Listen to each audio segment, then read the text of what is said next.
La figura del defensor del consumidor financiero es muy importante. ¿Por qué? Por varias razones.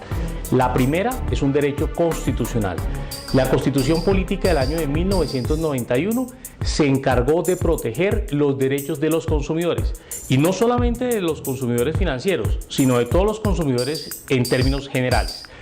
Por eso debemos, primero, proteger y desarrollar la Constitución.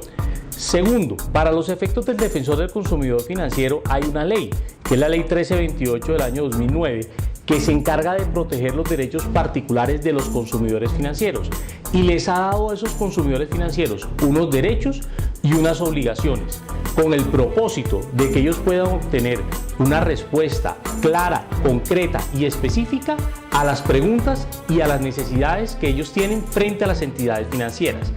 Y en tercer lugar, porque los consumidores financieros merecen un respeto.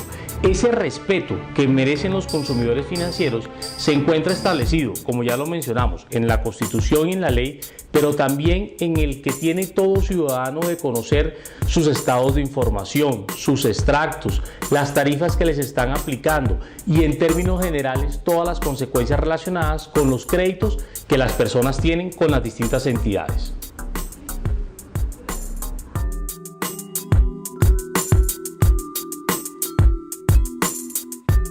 El defensor del consumidor financiero debe atender todos los casos que le sometan los consumidores financieros a su consideración, pero existen algunas excepciones. Por ejemplo, si llega a ser un caso laboral, es decir, que una persona era empleada de una entidad y que presentó una reclamación con ocasión o desarrollo de su vínculo laboral, esa reclamación no puede ser atendida por el defensor del consumidor financiero. Otro tipo de aspectos que no son de la competencia del defensor del consumidor financiero son aquellos que no están relacionados con el giro ordinario de los negocios de la entidad. Me explico. Aquí en el ICETEX se prestan servicios de crédito educativo. Si aquí llega una persona con una reclamación de una tarjeta de crédito que no tiene nada que ver con el giro ordinario del ICETEX, pues no podrá ser atendida. Tampoco podrán ser atendidas situaciones tales como que la persona haya interpuesto una tutela o que la persona haya interpuesto una acción judicial contra la entidad. Todo tipo de decisiones judiciales frente a las entidades se encuentran totalmente excluidas. Asimismo, aspectos cuya cuantía superen los 100 salarios mínimos. Recordemos que para el año 2015 un salario mínimo se encuentra en 644.350 pesos. Entonces, si son cuantías superiores a los 64 millones de pesos, pues el defensor del consumidor financiero, por un tema aritmético, tampoco podrá encargarse de esa serie de aspectos. Tampoco les encuentran dentro de la competencia del defensor aspectos tales como problemas entre accionistas. Esto, dicho sea de paso, no es el caso del ICETEX, que es una entidad de carácter público. Entonces, este tema de competencia no le aplica de manera directa a la entidad, pero es una exclusión que sí se presenta para las competencias del defensor del consumidor financiero en otro tipo de entidades. Tampoco cuando se presenten situaciones que estén relacionadas con un aspecto, pero en la prestación del servicio de un producto. Me explico. Si una persona se acerca al ICETEX y encuentra que hay demasiada gente en una sala y, por ejemplo, hace mucho calor y le presenta al defensor del consumidor financiero una solicitud, una queja, un requerimiento sobre el calor que había en la habitación en el momento en que fue atendido, desafortunadamente esa serie de temas tampoco pueden ser atendidos por el defensor del consumidor financiero. Y es muy importante tener presente la vigencia de los temas. Aspectos que tengan más de 3 años de vigencia tampoco podrán ser atendidos por el defensor del consumidor financiero, porque se entiende que la competencia para ese defensor prescribió. Pero el asunto sí puede ser sometido a otras instancias porque el consumidor financiero tiene otro tipo de actividades a las cuales puede acudir independientemente de la figura del defensor. También están aquellos asuntos que hayan sido objeto de pronunciamiento previo por parte del defensor. Hay que tener presente lo siguiente: el defensor del consumidor financiero le llega una queja sobre unos hechos determinados y se pronuncia sobre ella. Si posteriormente vuelve a llegar otra queja, pero sobre los mismos hechos, ya el defensor no tiene competencia porque ya se pronunció y simplemente se hará referencia al primer pronunciamiento y no deberá hacer otro pronunciamiento posterior, siempre y cuando sean los mismos hechos. Y finalmente, aquellos aspectos relativos a temas de prestaciones sociales y reconocimientos pensionales tampoco son de la competencia, de la órbita, de ese ámbito que tiene el defensor del consumidor en el ejercicio de sus funciones.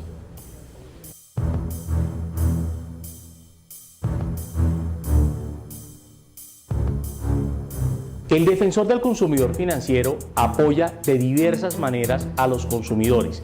En primer lugar, se constituye un canal especializado para poder recoger esas preguntas, esas quejas, esas inquietudes y que en contacto con la entidad el defensor recauda una información y le puede entregar de manera efectiva una respuesta cierta, clara y precisa a ese consumidor.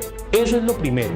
Lo segundo es que la figura del defensor del consumidor financiero establece una serie de términos.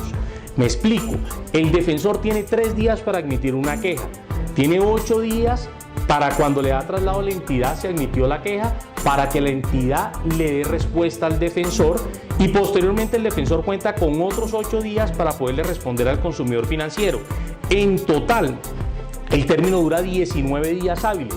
Si observamos este periodo de tiempo, eso significa que ese consumidor financiero va a poder contar con una respuesta cierta, clara y efectiva dentro de los 19 días hábiles siguientes a los que presentó su queja o reclamación. Por otro lado, el defensor del consumidor financiero le puede colaborar con falta de información, le puede colaborar entregando los documentos que por una u otra razón no le hayan sido entregados al consumidor financiero. Coloquemos un caso específico en el ICETEX, el tema de las garantías.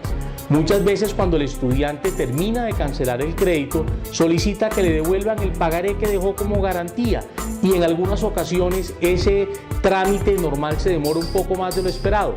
La Defensoría del Consumidor le puede colaborar con el propósito de que ese estudiante termine obteniendo su garantía correspondiente. También en el hecho de que se le explique cuáles son los intereses que se le están cobrando a esos créditos que ha solicitado el estudiante, cómo es el tema de los codeudores, cómo es el tema de las casas de cobranza y en términos generales por aquellos aspectos en los cuales los estudiantes y sus padres de familia tengan dudas e inquietudes en relación con la prestación del servicio que está haciendo la entidad.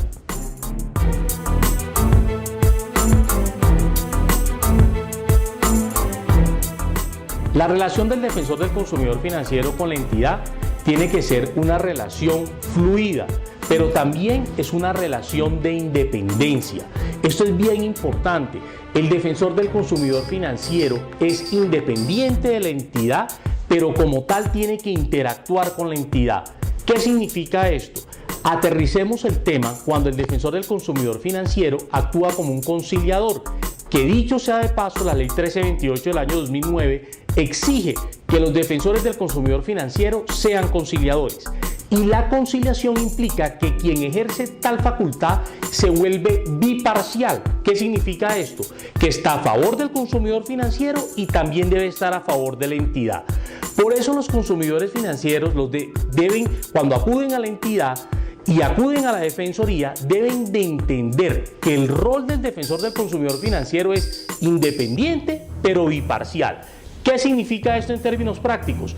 Que llega la queja, llega la inquietud, se traslada a la entidad como ya se explicó. La entidad le entrega la información al defensor del consumidor financiero, quien debe revisarla, analizarla, estudiarla y decirle, por ejemplo, al ICETEX, señores, por favor, es necesario complementar la información. O decirle también al ICETEX, la información se encuentra completa, la respuesta es clara, es precisa, es asertiva y como tal, el defensor procede a pronunciarse sobre esa respuesta de la entidad. Y dicho sea de paso, ¿qué hace ese defensor? Se pronuncia o a favor de la entidad o a favor del consumidor financiero. Es pertinente señalar un tema. Todos los conceptos que emitimos los defensores del consumidor financiero no son obligatorios para la entidad y tampoco son obligatorios para los consumidores financieros. Es decir, usted consumidor financiero, si no queda satisfecho con la respuesta que yo como defensor del consumidor financiero le estoy ofreciendo, usted tiene la posibilidad de acudir a otros medios para poder tratar de ejercer el cumplimiento de sus derechos.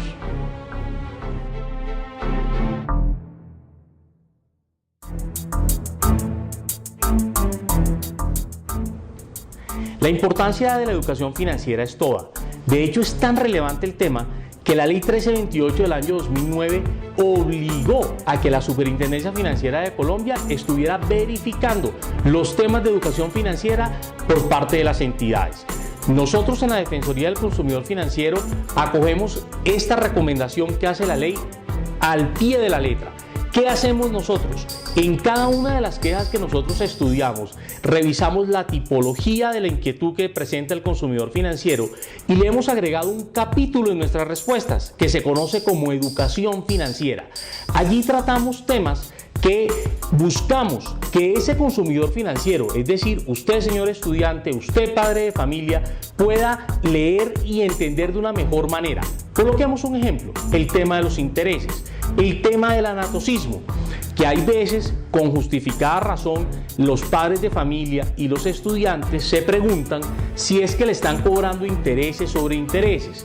Nosotros nos tomamos el trabajo de revisarle la liquidación de su crédito, de revisar adicionalmente si es verdad que le están cobrando intereses sobre intereses y le explicamos el concepto de interés compuesto, de anatocismo, para efectos de que usted, padre de familia, para efectos de que usted, estudiante, tenga la certeza de cómo se le están calculando los intereses en un momento determinado en una de las obligaciones que usted tenga para con el ICETEX.